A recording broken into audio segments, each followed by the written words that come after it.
Baik, kita lanjutkan pembahasan dari titik terakhir tadi dengan tenang dan runtut agar benar-benar bisa dipahami oleh Bapak dan Ibu semua, khususnya para pensiunan janda dan duda yang selama ini sering merasa ragu, khawatir, bahkan takut berharap terlalu tinggi soal rapel gaji pensiun. Pertama-tama kita perlu menyamakan persepsi dulu dalam sistem pensiun ASN, TNI, dan Polri. Status pensiunan janda dan duda bukanlah status sementara atau status belas kasihan, melainkan status penerima hak yang sah dan dilindungi aturan. Ini penting saya tekankan sejak awal karena masih banyak yang merasa dirinya hanya ikut-ikutan atau tidak sepenuhnya berhak.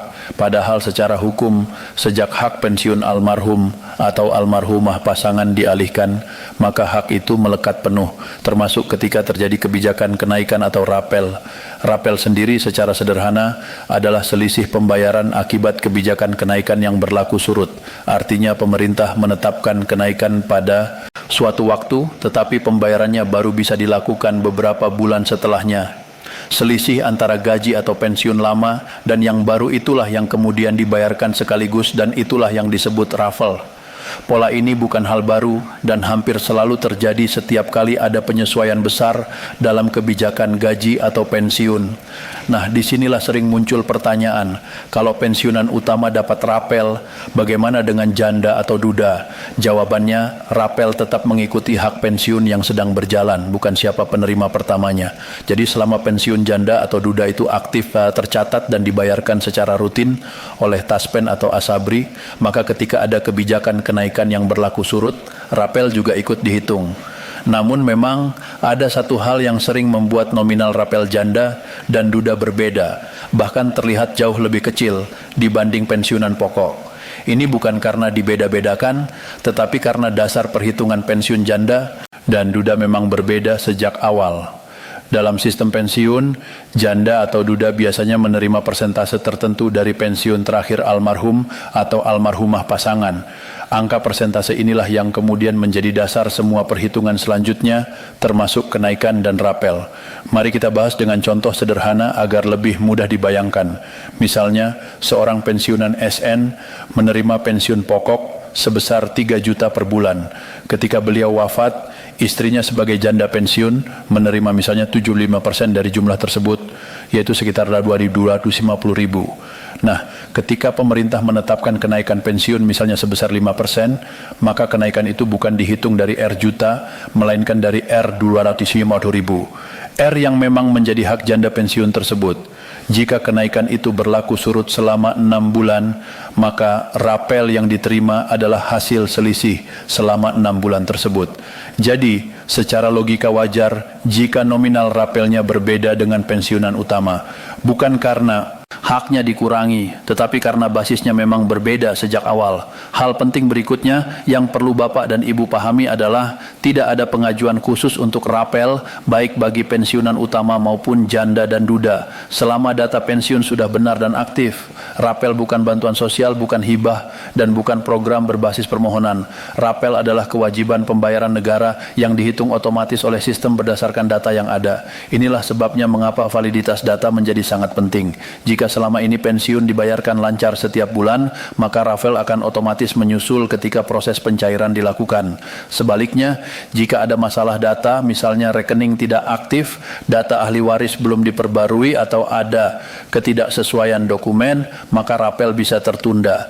Bukan karena tidak berhak, tetapi karena sistem belum bisa menyalurkan. Saya tahu banyak di antara Bapak dan Ibu yang mendengar cerita, katanya janda A sudah dapat tapi janda B belum. Kondisi seperti ini sering menimbulkan kecemasan.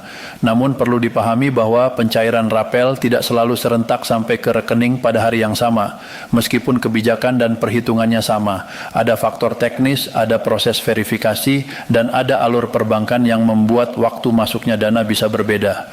Sekarang kita masuk ke bagian yang paling sering ditanyakan. Bagaimana cara menghitung rapel secara kasar agar tidak bingung? Saya tekankan ini adalah perhitungan, perkiraan, bukan angka resmi, tetapi cukup untuk memberi gambaran agar Bapak dan Ibu tidak merasa buta informasi. Langkah pertama, ketahui dulu berapa pensiun janda atau duda yang diterima sebelum kenaikan. Ini angka dasar. Langkah kedua, ketahui besaran persentase kenaikan yang ditetapkan pemerintah. Biasanya angka ini diumumkan secara nasional dan berlaku sama untuk semua kategori pensiun. Langkah ketiga, hitung selisih antara pensiun lama dan pensiun baru. Selisih inilah kenaikan per bulan. Langkah keempat, kalikan selisih tersebut dengan jumlah bulan rapel yang berlaku surut. Sebagai ilustrasi, jika pensiun janda sebelumnya 2 juta, lalu naik 5% menjadi 2.100.000, maka selisihnya 100.000 per bulan. Jika rapel berlaku 6 bulan, maka rapel yang diterima adalah 600.000. Angka ini bisa berbeda-beda tergantung besaran pensiun awal dan lamanya rapel, tetapi polanya selalu sama. Sekarang, mari kita bahas satu isu sensitif yang sering beredar. Anggapan bahwa pensiunan janda dan duda kadang tidak dimasukkan dalam kebijakan tertentu. Secara prinsip, kebijakan pensiun negara tidak membedakan jenis kelamin atau status janda dan duda. Yang dibedakan hanyalah jenis hak pensiun, pensiun sendiri, pensiun janda, atau pensiun duda. Selama jenis pensiun tersebut termasuk dalam skema yang dinaikkan, maka seluruh turunannya ikut terdampak. Yang kadang membuat kesalahpahaman adalah judul, berita atau potongan informasi yang hanya menyebut pensiunan ASN tanpa menjelaskan detailnya. Padahal dalam dokumen resmi kategori penerima biasanya jauh lebih luas. Sayangnya informasi teknis ini jarang disampaikan dengan bahasa sederhana sehingga mudah disalahartikan. Hal lain yang perlu Bapak dan Ibu pahami adalah soal waktu dan kesabaran. Dalam setiap kebijakan besar, proses pencairan rapel hampir selalu melalui tahapan administratif yang panjang. Bukan karena pemerintah menunda tanpa alasan, tetapi karena dana yang dibayarkan bukan jumlah kecil. Ini menyangkut jutaan penerima di seluruh Indonesia dengan total anggaran yang sangat besar. Oleh karena itu, pencairan sering dilakukan bertahap. Saya juga ingin menyinggung soal keamanan informasi. Banyak pihak yang tidak bertanggung jawab memanfaatkan momen seperti ini untuk menyebarkan informasi palsu, bahkan penipuan. Mereka mengaku bisa membantu mempercepat rapel atau meminta data pribadi dengan dalih verifikasi. Perlu diingat, rapel tidak pernah dipercepat dengan perantara dan tidak pernah meminta biaya atau data sensitif di luar mekanisme resmi. Jika ada pihak yang meminta nomor kartu, PIN, atau imbalan tertentu, itu sudah pasti bukan bagian dari proses resmi. Rapel akan masuk ke rekening yang sama seperti pembayaran pensiun bulanan tanpa syarat tambahan. Sekarang mari kita lihat gambaran besarnya. Mengapa pemerintah tetap memasukkan janda dan duda dalam skema rapel? Jawabannya sederhana tetapi penting karena tujuan utama kebijakan pensiun adalah menjaga keberlangsungan hidup penerima, bukan hanya memberi penghargaan atas masa kerja. Janda dan duda seringkali berada dalam posisi yang lebih rentan secara ekonomi sehingga justru menjadi kelompok yang perlu dilindungi. Inilah mengapa meskipun nominalnya mungkin terlihat lebih kecil, keberadaan rapel tetap sangat berarti. Bagi sebagian orang, rapel bisa digunakan untuk kebutuhan kesehatan, perbaikan rumah, atau sekadar menutup kebutuhan pokok yang semakin mahal. Negara menyadari hal ini dan karena itulah skema pensiun dirancang berkelanjutan. Bapak dan Ibu juga perlu tahu bahwa kebijakan pensiun ke depan cenderung semakin transparan. Pemerintah dan lembaga pengelola pensiun terus didorong untuk menyampaikan informasi dengan lebih terbuka.